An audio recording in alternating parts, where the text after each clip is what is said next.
Ya, kembali lagi di Studio Bola. Udah lama ya Bang Bex, kita nggak ngobrol-ngobrol soal per-Chelsea-an lagi setelah kepotong jeda internasional, meninggalnya Ratu Elizabeth. Dan kali ini kita kembali dengan pembahasan yang tentu saja nggak kalah menariknya. Tapi sebelum itu, kami dari segenap tim Studio Bola ingin mengucapkan turut berbelasungkawa yang sedalam-dalamnya atas tragedi yang terjadi di Kanjuruhan Malang. Semoga ini yang terakhir kalinya. Nggak ada lagi pertandingan sepak bola yang harus mengorbankan nyawa. Oke, kita akan masuk ke pembahasan yang tadi udah gue bilang setelah yang satu ini.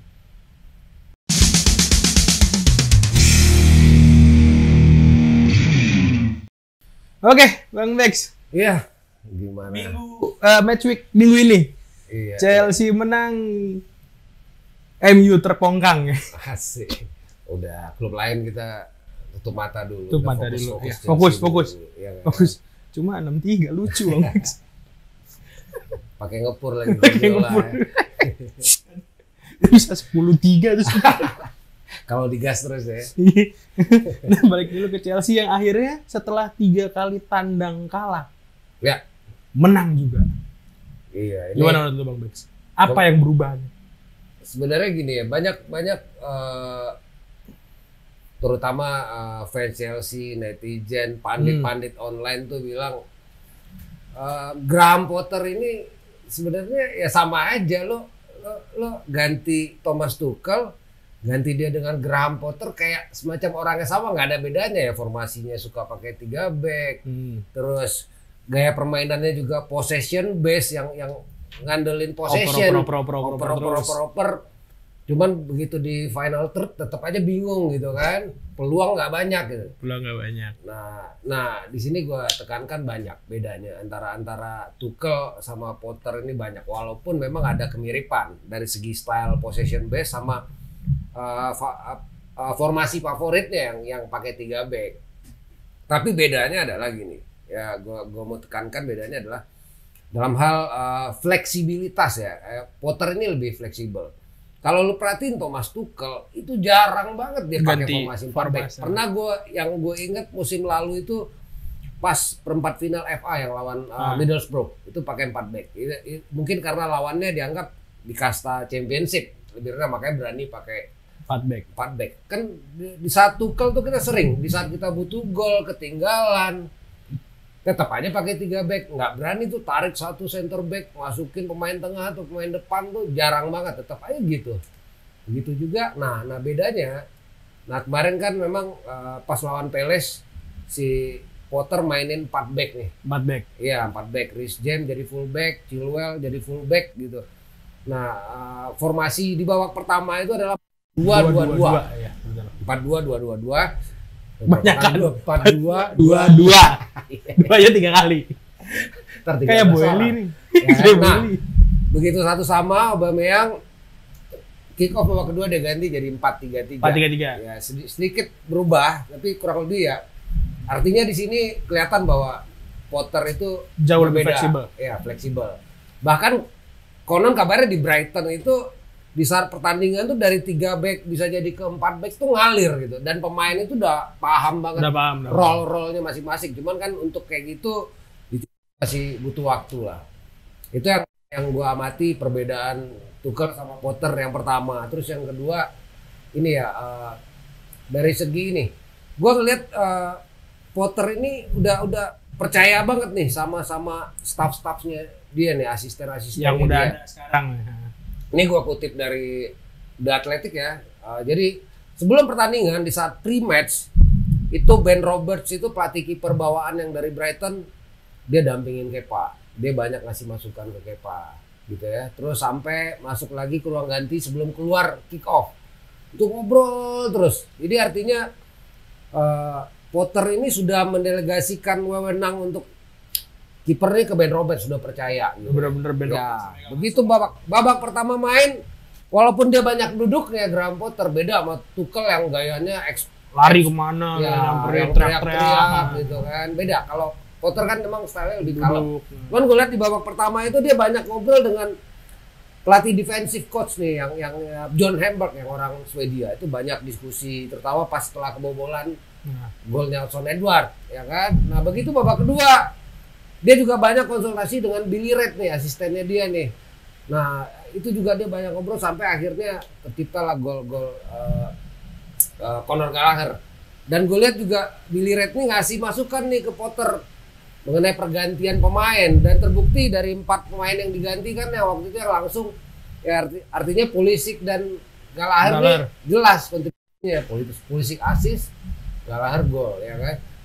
Ya, yang pasti gayanya kalem, nggak meledak-ledak kayak Tuchel. Lo pernah dengar gak sih cerita kemarin di mana posisi duck out atau posisi pitch lane yang ada pelatih tuh itu biasanya pemain Chelsea tuh menghindari area itu karena udah kapok diteriakin sama Tuchel entah itu dari sisi Reece James atau dari sisi Ben Chilwell yang sebelah kiri tergantung posisi stadion kan itu kan.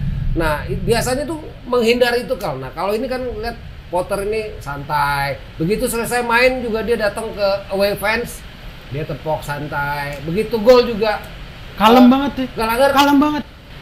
Iya. Kalau Gallagher mungkin gara-gara Crystal doang. Terus, ya mungkin kalau itu Thomas Tuchel udah udah selebrasi kemana-mana. Iya, jadi banyak positifnya. Jadi sebelum ini gue juga sebelum pertandingan lawan Crystal Palace ini kan sebenarnya Graham Potter punya waktu beberapa minggu nih. Yes.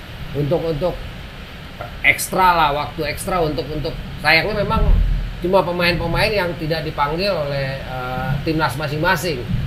Kan sempet Chelsea main tuh lawan Brighton. Iya. Friendly tapi tertutup. Iya, friendly tertutup. Jadi highlightnya pun lo cari di media nggak ada. Cuman yang kita tahu hasil akhirnya adalah 2-1. Gol kemenangan Chelsea dicetak oleh Carney Chukwuemeka. Dua-duanya. Yang gue baca juga itu menarik juga di situ. Di situ RLC ditaruh bek kanan.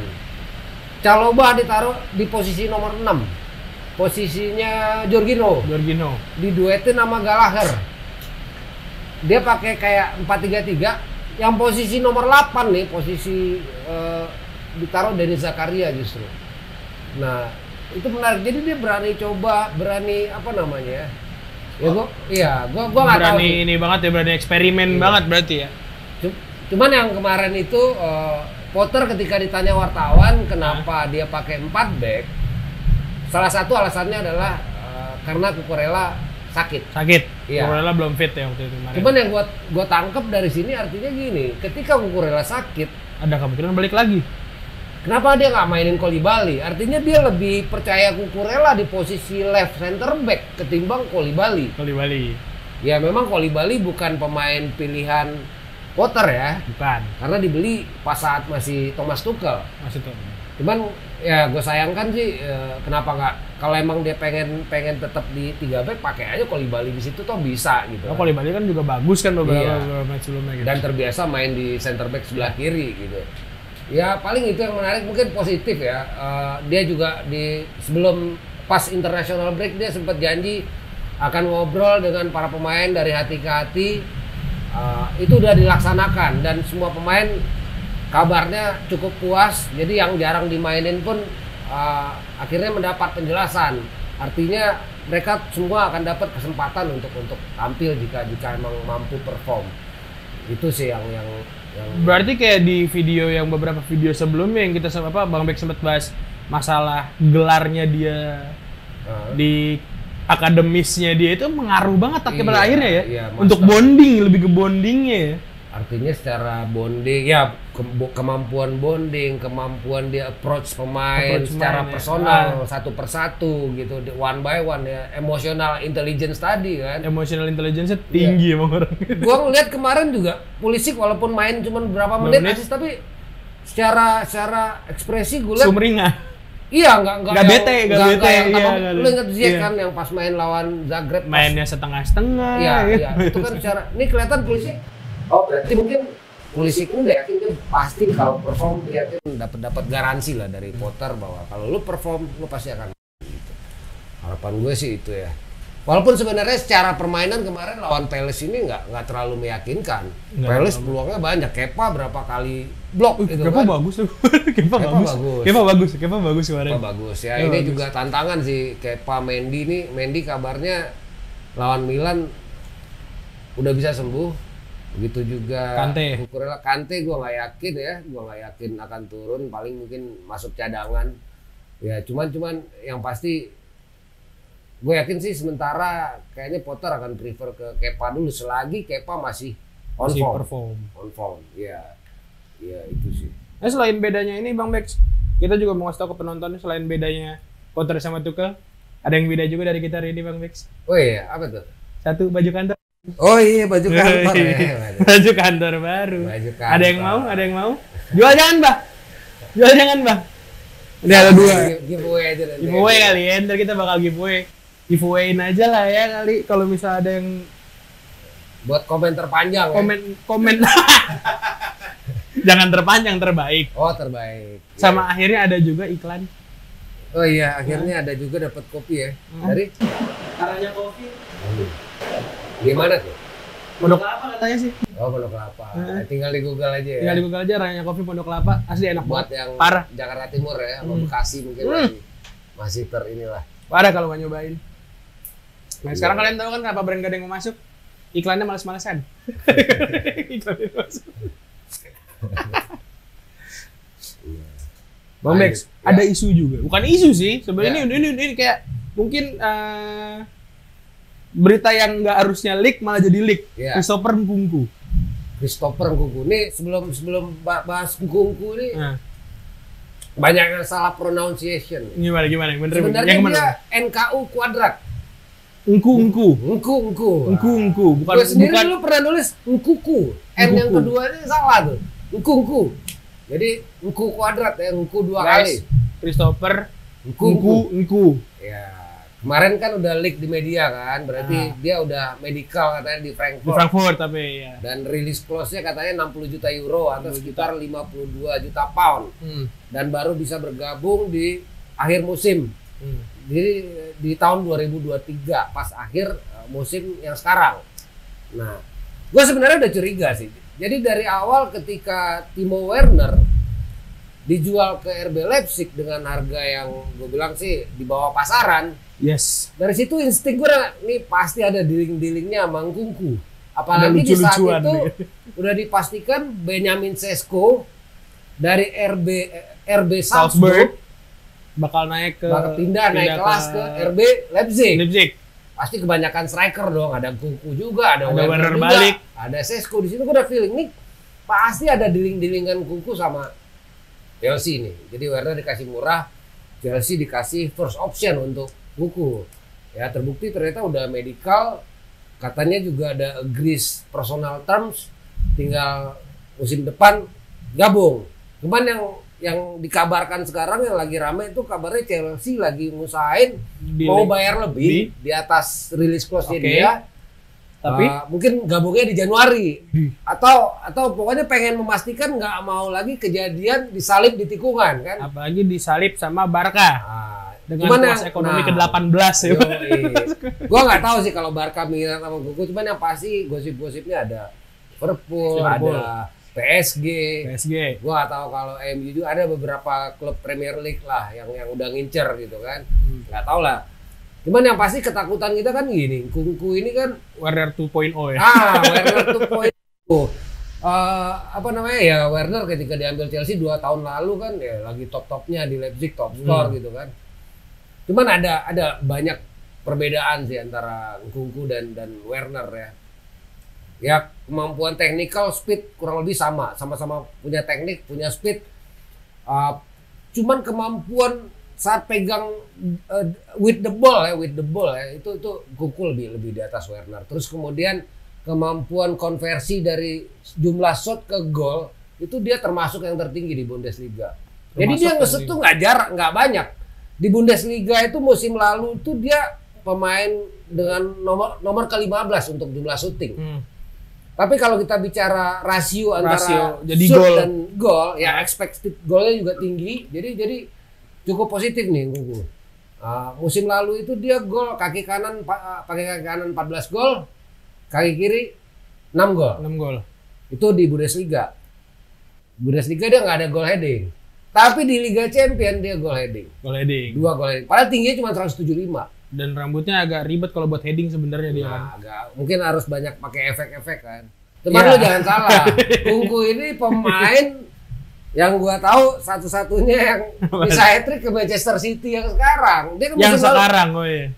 Saat City kalah 6-3, menang 6-3, ya menang sih 6-3 lawan Leipzig musim lalu. Cuma diacak-acak sama Kungku. Kungku 3 gol, bro. Ya kan kalau Chelsea ambil dia kan udah tahu dong. Siapa tahu jadi Haaland 2.0. Bukan Werner 2.0. Bukan Werner 2.0. Tapi yang menarik ini sih, bukan cuma Kungku ya. Jadi kan kemarin sebelum bursa transfer tutup kan Chelsea sempat digosipin ngejar si Gvardiol ya.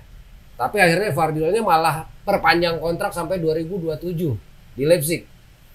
Tapi anehnya kontrak baru si Gvardiol ini punya release clause di tahun 2023. Release clause-nya adalah sebesar 43 juta pound. Nah kabarnya juga Chelsea lagi ngincer ini nih, Gvardiol nih. Nah agak aneh sih memang kontraknya. Kemarin juga dibahas tuh teman-teman, banyak wartawan lah yang bahas juga. Kok aneh sih kontraknya Gvardiol. Di saat deadline day Chelsea nawar 90 juta euro kasih. Malah ini sekarang kontrak ada baru release clause-nya cuma 43. Tapi musim depan. Tapi di musim depan. Nah, katanya sih ya biar si Leipzig-nya punya waktu untuk cari pengganti. Gitu. Nah, jadi yang diincar dari RB Leipzig ini bukan cuma Gvardiol dan Kungku. Dia punya technical director Christopher Vivel. Nah ini juga digadang-gadang calon sporting directornya Chelsea, lagi dideketin. Tapi masih banyak nama lah. Ada juga yang sporting directornya Leeds, ada Victor Orta, itu juga lagi diincar. Gua nggak tahu yang mana yang jadi. Cuman kayaknya sekarang Bully ini lagi menikmati role-nya sebagai chairman, sebagai co-owner, sebagai sporting director juga. Gua arti sekarang jadi lama gitu. Ini aktif banget orang itu ya. Semua gue takut Leipzig dibeli ya.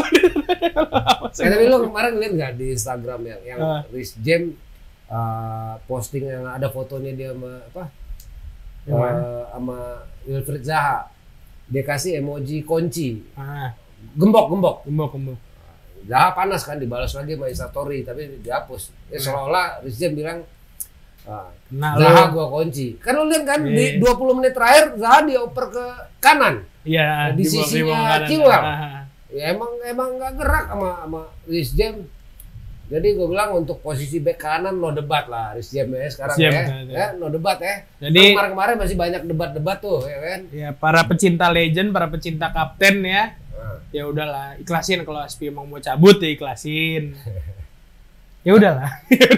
Tapi ini sih, gua kemarin tuh yang kalau gue lihat dari formasi 4 back Potter ini, ya Reece James sama Chilwell ini jadi ya imbasnya jadi jarang ke depan. Ya itu konsekuensi kalau main pakai 4 back. Beda di saat dia wing back, toto dari kotak penalti, banyakan di depan malah di final third malah banyakan Chilwell sama Reece James. Nah kemarin tuh ya mungkin perlu pembiasaan lagi ya. Kayak Chilwell juga kemarin masih banyak beberapa kali kebablasan. Blunder juga, nyaris kecolongan bolanya kan. Ya mudah-mudahan pelan-pelan bisa terbiasa main 4 back, mau main 3 back, apapun itu filosofi sepak bolanya Potter ini cepet lah diserap oleh anak-anak Chelsea sih. Filosofi bonding individual, pendekatan emosional. Ya kan, secara dressing room juga harusnya sekarang udah lebih adem lah ya, harusnya lah ya. Timbang kemarin sebelumnya itu sih. Gue masih terkesima sama keaktifannya owner baru nih, chairman kita yang kita cintai ini. Selain Christopher Kungku, dia sekarang bener-bener akhirnya juga ngebersihin nih. Yang terakhir dari sisanya Roman Empire. Head Physio. Thierry Laurent itu dari 2005 jadi udah 17 tahun ya. Jadi akhirnya dia dari Physio biasa 2014 dia diangkat jadi Head of Physio. Akhirnya dibebas tugaskan oleh Bully lewat Zoom meeting. Dipecatnya lewat Zoom meeting.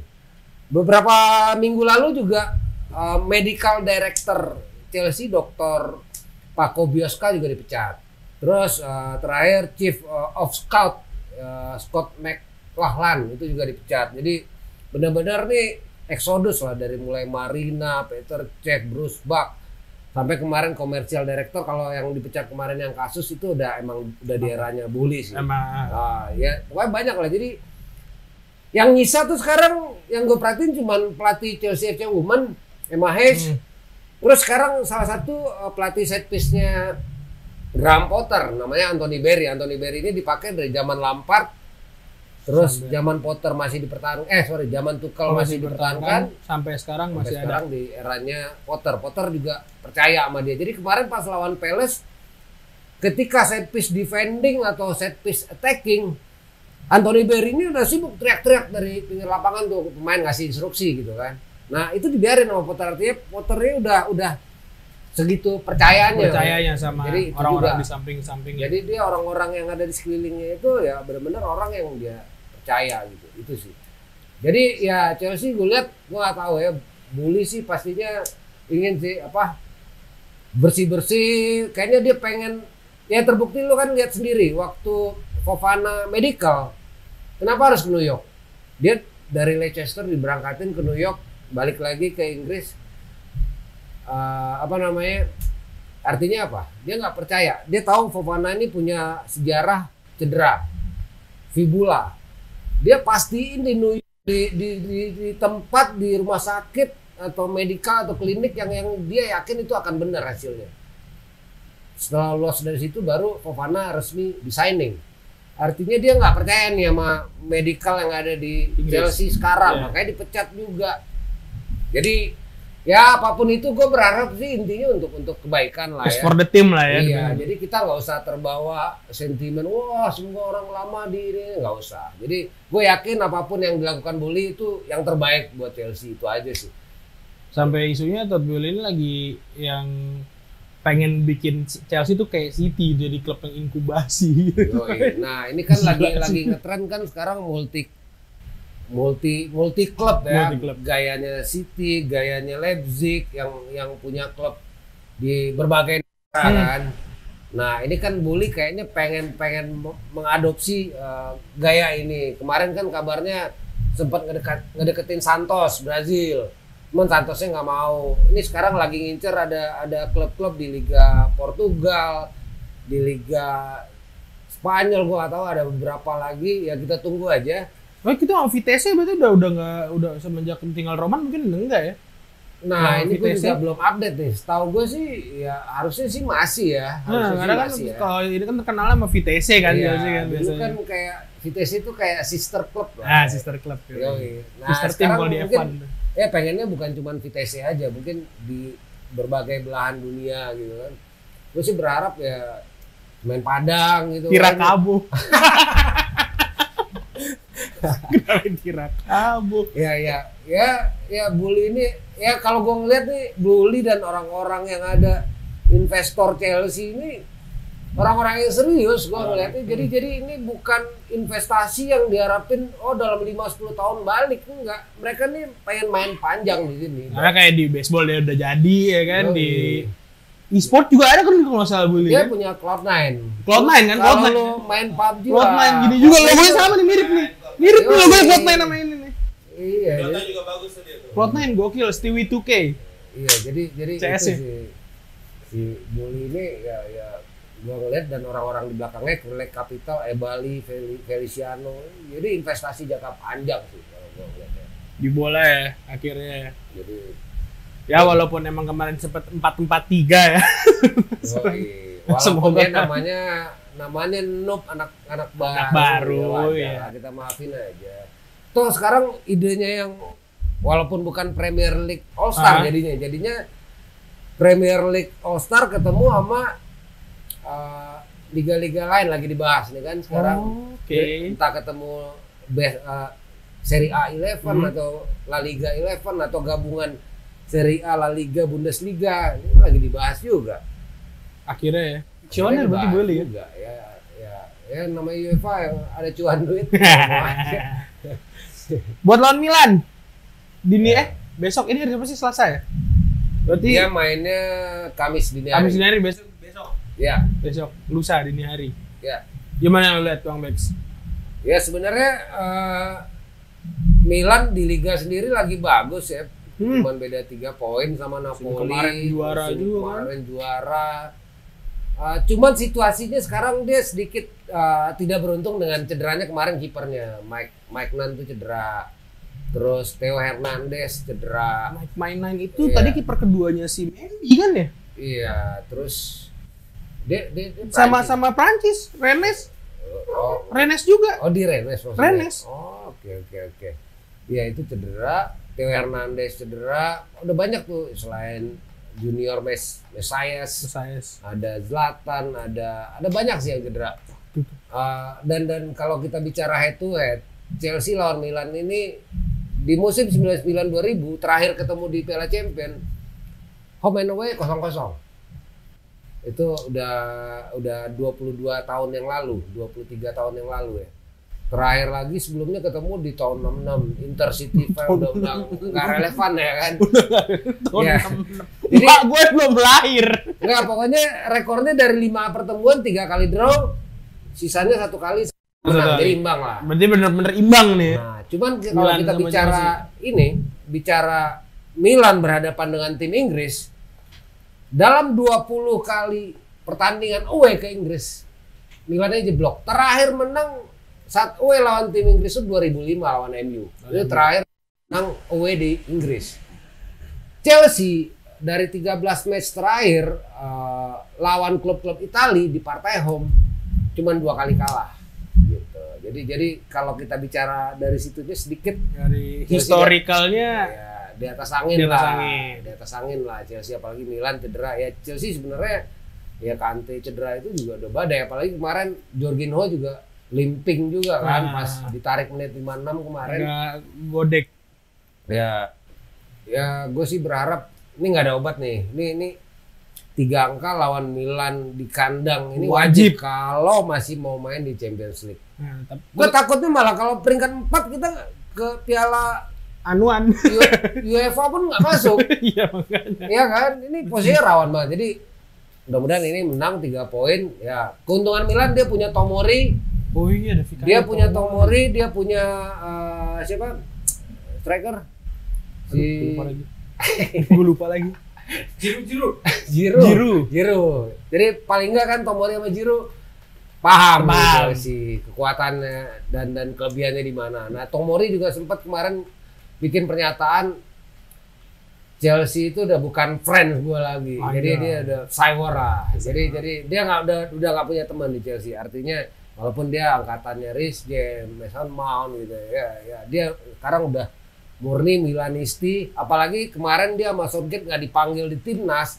Makin jadi. Nah main di Milan pastinya kan kalau dia berhasil membuat suatu pesannya kan jadi sorotan. Jadi motivasinya berlipat. Selain mantan, selain membuang dia tanda kutip, terus pengen juga ngincer main di Qatar nanti Piala Dunia. Jadi secara motivasi berlipat sih kalau Tomori ya.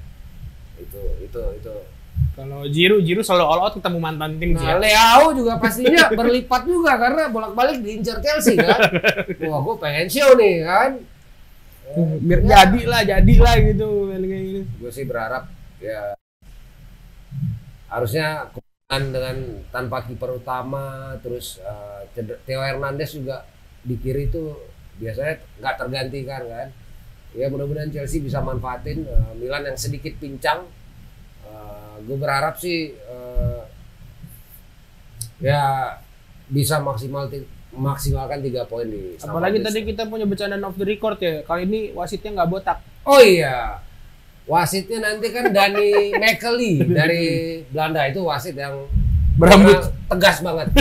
Berambut. Itu tipikal wasit yang jarang banget pemain berani protes sama dia gitu. Badannya juga sterok kan, ganteng juga. Tomori protes bukan modal. Ya mudah-mudahan nggak ada putusan yang kontroversial ya, menang bagus, menang murni, menang ya harapan gua nggak ada hal-hal yang nggak ada yang aneh lah ya, menang aja juga menang bagus gitu. Iya itu sih. Bang Dex nih nggak terasa kita ngobrol udah hampir 4 hari ya. Berapa durasi mas sebenarnya? 30 lebih, udah lama. Kelamaan ya. Itu tadi udah bahas dari keaktifan Boyle apa segala macemnya, Christopher Ada yang kurang nggak ya? Kayaknya nggak ada sih ya. Ada tambahan lagi ya. Prediksi lu deh Bang Bex, Milan Chelsea. Aduh, gua kalau urusan prediksi ini agak Tanya biasa- Meko. Tanya Meko. Tanya EM.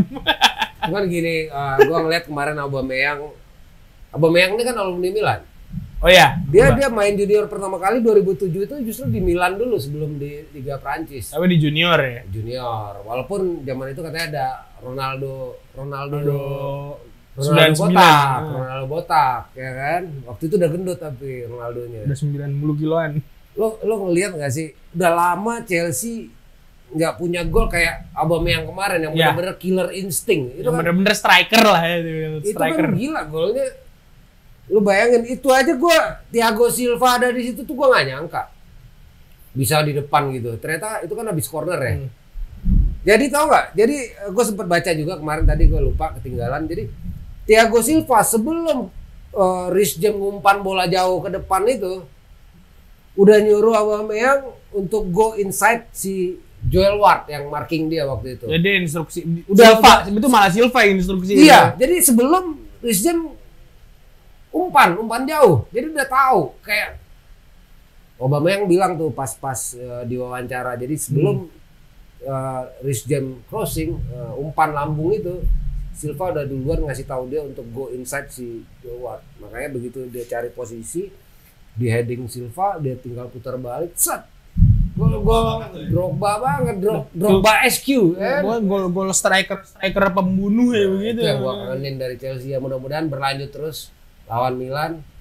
Ini juga kita kan memasuki bulan-bulan padat ya, sampai bulan depan bakalan ada Cuma buat per 3 hari ya. iya, Per 3 hari pasti ada game. midweek main, weekend main, midweek main, weekend weekend main.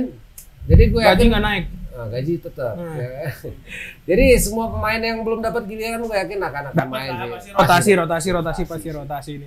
Jadi sabar-sabar aja kan. Gitu sih. Lo menurut lo gimana Graham Potter? Graham Potter adem banget sih. Adem ya. Adem gue nggak sih adem. Sampai nungguin golnya pun kok adem. Adem. Nih emang apa yang dicari cuma seri ya kemarin sempat pikir gitu gue bilang. Ngapain dia? Gue tuh menang kemarin nggak enak loh perasaan gue sama Crystal Palace. Udah yang golin Conor Gallagher. Ih, menit 89. ujung banget lah. Baru kali itu gue menang nggak enak. Gue udah nating terus, handphone udah gue taruh, gue tadi udah matiin, tapi gue liat, weh Gallagher nih, gol dong. Iya makanya Ya tapi Allah. gila tuh tendangannya lu ngelok Manis tapi banget. kenceng ya. Ngelok tuh kenceng, asli. Syuting Cantik sekali langsung gol. Itu Golnya asik-asik sih kemarin Chelsea sih. Iya, Ya walaupun iya. emang setengah mati dulu nyarinya ya. Iya nyaris. Cuma golnya asik-asik sih. Connor juga berani. Ya intinya kita lihat dari situ Connor berani spekulasi, berani syuting. Iya. Terus juga positioningnya si Auba juga udah mulai bagus kan, udah mulai nyatu Iya, juga. iya. Walaupun masih diinstruksikan langsung oleh Thiago Iya. Silva. Iya ini positif lah. Bisa lah 3-0 lawan Milan. 3-0 ya. 3-0 lah. Gua Abis ini gue dicari sama Milanisti gue. 2-0 deh, 2-0 deh. Iyalah, ya Iya. udah. Gitu dulu yang kita obrolin udah mau habis juga semuanya. Mas Adit udah gini-gini juga. Iya, iya, iya. Ngeditnya kelamaan, kepanjangan, males dia katanya. Oke, so kita akhiri. Gue pamit, Bang Bex. Ya, gue BG pamit. Jangan lupa dukung terus ya. Yoi, jangan lupa like, comment, subscribe, share biar kita bisa giveaway baju kantor baru. Bye. Kelamaan ya. Udah lama nggak podcast sih gue nih.